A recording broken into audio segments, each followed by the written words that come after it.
पुढील मार्गदर्शन करण्यासाठी शेतकरी पुत्र ॲडव्होकेट विश्वासराव भोसले, मागील जे शेतकरी उभे आहेत त्यांनी व्यासपीठाच्या समोर येऊन बसायचं आहे. मी पुन्हा विनंती करतो की आपण पुढे यायचंय. शेतकरी पुत्र ॲडव्होकेट विश्वासराव भोसले 3 मिनिटांमध्ये आपलं मनोगत व्यक्त करायचंय. मित्रांनो, कृपया एक घोषणा द्यावी. जय जवान, जय जवान. अरे एवढा आवाज द्या की जिल्ह्यातल्या 4 मंत्र्यांना ऐकू आलं पाहिजे. जय जवान.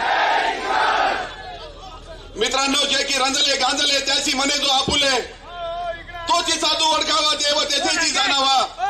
या संत वचनाप्रमाणे शेती आणि शेतकऱ्यांसाठी झटणारे आदरणीय सन्माननीय नेते बच्चूभाऊ कडूजी, आदरणीय उन्मेशदादा पाटील साहेब व सर्व सन्माननीय व्यासपीठ व माझा शेतीमध्ये राबणारा शेतकरी मित्रांना मी सर्वप्रथम नमस्कार करतो.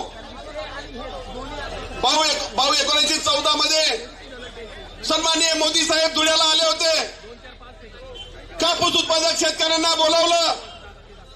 कापूस उत्पादक शेतकऱ्यांना विचारलं की आप कपास के किसान हो, आप कपास यहाँ पे लगाते हो और कपास बेचने आपको गुजरात जाना पड़ता है, हम आपके कपास के कपड़े पहनते हो. मेरे भाइयों, आप ज्यादा से ज्यादा कपास लगाओ, मैं आपको दुगना भाव देने का मेरा वादा है. और तुमको कपास बेचने के लिए गुजरात नहीं जाना पड़ेगा, तुमको यहीं पे धुलिया में जलगांव में कपास बेचने का व्यवस्था करने का मेरा वादा है.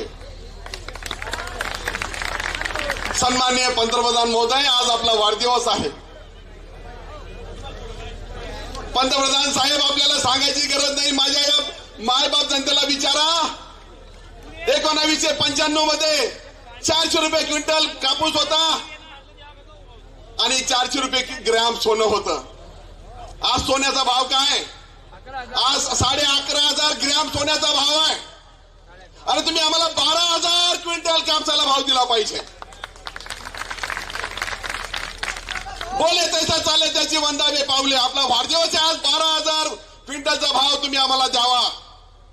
साहेब, आमच्याकडे 4 मंत्री आहेत. आम्ही मोठ्या प्रमाणावर ज्वारी लावतो. आमची ज्वारी पंजाब आणि हरियाणामध्ये 90% माल शेतकऱ्यांचा हमी भावाने खरेदी होतो. आज आमचा जळगाव जिल्ह्यातल्या ज्वारी उत्पादकांची अवस्था काय वाईट आहे. आज आमचा 10 क्विंटल देखील 10% देखील ज्वारी मोजली जात नाही. साहेब, 16 क्विंटल हेक्टरी ज्वारी मोजली जात होती. 16 क्विंटल म्हणजे एकरी 6 क्विंटल. अरे बाबा, आम्ही एकरी 30 क्विंटल, 35 क्विंटल, 40 क्विंटल, हेक्टरी 100 क्विंटल ज्वारी पिकवणारे माझे शेतकरी, आणि तुम्ही 6 क्विंटल एकरी ज्वारी खरेदी करता. आम्हाला लाज वाटते. भाऊ, या जिल्ह्याला 4 मंत्री आहेत. जळगाव जिल्ह्यात ज्वारीचा कोटा येत नाही, ज्वारीला मुदतवाढ भेटत नाही, ज्वारीचा इष्टांग वाढून मिळत नाही. हमी भावामध्ये पंजाब आणि हरियाणा सारख्या आमचा महाराष्ट्रातला शेतकरी यांची ज्वारी मोजली जात नाही. ज्वारी खरेदीची वाट आम्ही पाहत आहोत. ज्वारी खरेदीची मुदत बंद झालेली आहे. कृपया तातडीने शासनाने याची दखल घ्यावी आणि ज्वारी खरेदी करावी. साहेब, आज आम्ही पार पिसलेलो आहोत. प्रचंड पाण्याची तूट मध्यंतरी, आणि आता मात्र प्रचंड पाण्याची अवास्तव पाण्याची लाट, प्रचंड होणारा पाऊस, यामुळे आमच्या कापसाला पात्या देखील राहिल्या नाहीत. आमचे फुलपाती गळून गेले. कापसाचा शेतकरी ठार मेला. 3 आणि 4 क्विंटलच्या वर कापूस येणार नाही, याची वाईट अवस्था आमची आहे. त्यामुळे आम्हाला तातडीने पीक किंमत शेतकऱ्यांना द्यावा. आमची कर्जमाफी करावी. उद्योगपतींचे 1.5 लाख कोटीचे कर्ज आपण माफ करता आणि आमच्या शेतकऱ्यांची 38,000ची कर्जमाफी आपण देत नाही.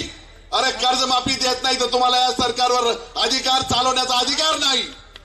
घटनेमध्ये म्हटलेलं आहे की या सरकारच्या तिजोरीवर पहिला अधिकार हा शेतकऱ्यांचा आहे, की सरकारच्या तिजोरीवर पहिला अधिकार हा कामगारांचा आहे. तुम्ही आम्हाला वेठीस धरू नका. मी या प्रसंगी आमचा साहेब, आपण बहिणाबाईंच्या जळगाव जिल्ह्यात आलेला आहात.